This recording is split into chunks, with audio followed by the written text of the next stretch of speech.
আজকে এই ভিডিওর মাধ্যমে কিছু গুরুত্বপূর্ণ কারেন্ট অ্যাফেয়ার্স তোমাদের সামনে তুলে ধরবো, তাই ভিডিওটি কোথাও স্কিপ না করে সম্পূর্ণ ভিডিওটি দেখো এবং ভিডিওটি ভালো লাগলে অবশ্যই লাইক ও কমেন্ট করবে। এবং সেই সঙ্গে বলে রাখি, আমার চ্যানেলে যদি নতুন হয়ে থাকো তাহলে অবশ্যই চ্যানেলটি সাবস্ক্রাইব করো এবং এ ধরনের ভিডিও সবার আগে পেতে পাশে থাকা বেল আইকনে ক্লিক করে অল নোটিফিকেশান অন করে রাখো। এর আগে কারেন্ট অ্যাফেয়ার্সের উপরে 28টি ভিডিও চ্যানেলে পোস্ট করা হয়েছে, চাইলে তোমরা সেগুলো দেখতে পারো। আজকে 29তম ভিডিওর প্রথম প্রশ্ন, সেন্ট্রাল ইন্ডাস্ট্রিয়াল সিকিউরিটি ফোর্স এর ডিরেক্টর জেনারেল পদে নিযুক্ত হলেন নীনা সিং। গুরুত্বপূর্ণ তথ্য দেখে নাও। নীনা সিং হলেন প্রথম মহিলা যিনি সিআইএসএফ এর মহাপরিচালক পদে নিযুক্ত হয়েছেন। নীনা সিং 31শে জুলাই 2024 পর্যন্ত এই পদে নিযুক্ত থাকবেন। সিআইএসএফ এটি কেন্দ্রীয় স্বরাষ্ট্র মন্ত্রকের অধীনে কাজ করে।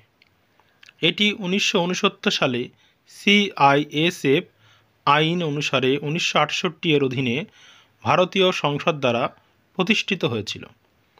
রাজস্থান রাজ্যের কোটায় প্রথম সাপের পার্ক খুলতে চলেছেন কেন্দ্রীয় চিড়িয়াখানা কর্তৃপক্ষ। কোটার বান্দি রোডের হার্বাল পার্কে এই স্নেক পার্কটি তৈরি করা হচ্ছে। পরের প্রশ্ন, পূর্ব অ্যান্টার্কটিকাতে মৈত্রী 2 নামে একটি নতুন গবেষণা কেন্দ্র চালু করার পরিকল্পনা করেছে ভারত সরকার। মৈত্রী 1 স্টেশনটি 1988 সালে ভারত দ্বারা প্রতিষ্ঠিত হয়েছিল। নাগরিকদের চাহিদা পূরণের জন্য প্রজাপালন প্রোগ্রাম লঞ্চ করল তেলেঙ্গানা রাজ্য।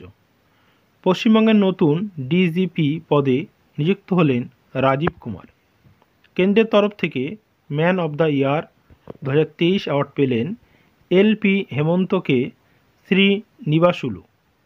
ঝাড়খণ্ড হাইকোর্টের প্রধান বিচারপতি পদে নিযুক্ত হলেন শ্রী চন্দ্রশেখর। ভারতের পেট্রো ক্যাপিটাল এর তকমা অর্জন করল গুজরাট রাজ্য। দ্য বাবরি মসজিদ রাম মন্দির ডিলেমা শিরোনামে বই লিখলেন মাধব গদবোলে। মুম্বাই ম্যারাথনের অ্যাম্বাসাডর হিসাবে নিযুক্ত হলেন আমেরিকা দেশের ক্রীড়াবিদ কাইতি মুন। গুরুত্বপূর্ণ তথ্য দেখে নাও। তিনি পোল ভল্টিংয়ে বিশেষজ্ঞ। তিনি 2020 টোকিও অলিম্পিক, 2022 বিশ্ব অ্যাথলেটিক্স চ্যাম্পিয়নশিপ এবং 2023 বিশ্ব অ্যাথলেটিক্স চ্যাম্পিয়নশিপে স্বর্ণপদক জিতেছিলেন। ভারতের সর্বোচ্চ ক্রীড়া পুরস্কার হল রাজীব গান্ধী খেলরত্ন পুরস্কার। ক্রীড়াক্ষেত্রে বিশেষ অবদানের জন্য এই পুরস্কার দেওয়া হয়। প্রধানমন্ত্রী রাজীব গান্ধীর নাম অনুসারেই এই পুরস্কার দেওয়া হয়। বর্তমানে হকির জাদুকর মেজর মুন্সি ধ্যানচাঁদের নাম অনুসারেই এই পুরস্কার দেওয়া হয়। প্রথমে এই পুরস্কার দেওয়া হয় 1991-92 সালে। এর পরের প্রশ্ন দেখে নাও। মেজর ধ্যানচাঁদ খেলরত্ন পুরস্কার 2023 পেলেন চিরাগ চন্দ্রশেখর শেঠি ও সাত্বিক সাইরাজ রাঙ্কি রেড্ডি। গুরুত্বপূর্ণ তথ্য দেখে নাও। চিরাগ চন্দ্রশেখর শেঠি ও সাত্বিক সাইরাজ রাঙ্কি রেড্ডি ভারতীয় ব্যাডমিন্টন খেলোয়াড়। চিরাগ চন্দ্রশেখর শেঠি মুম্বাইয়ের বাসিন্দা এবং সাত্বিক সাইরাজ রাঙ্কি রেড্ডি অন্ধ্রপ্রদেশের বাসিন্দা। সাত্বিক সাইরাজ ও চিরাগ শেট্টির হলেন প্রথম ভারতীয় জুটি যারা ব্যাডমিন্টন ওয়ার্ল্ড ফেডারেশনের র্যাঙ্কিংয়ে শীর্ষে উঠে এলেন। এশিয়ান গেমসে সোনা জয়ের পরে বিশ্ব র্যাঙ্কিংয়ে 1 নম্বরে উঠে এলো এই তারকা ভারতীয় জুটি। সিঙ্গেলসে বিশ্বের 1 নম্বর হওয়া প্রথম নজির গড়েছিল প্রকাশ পাডুকোন।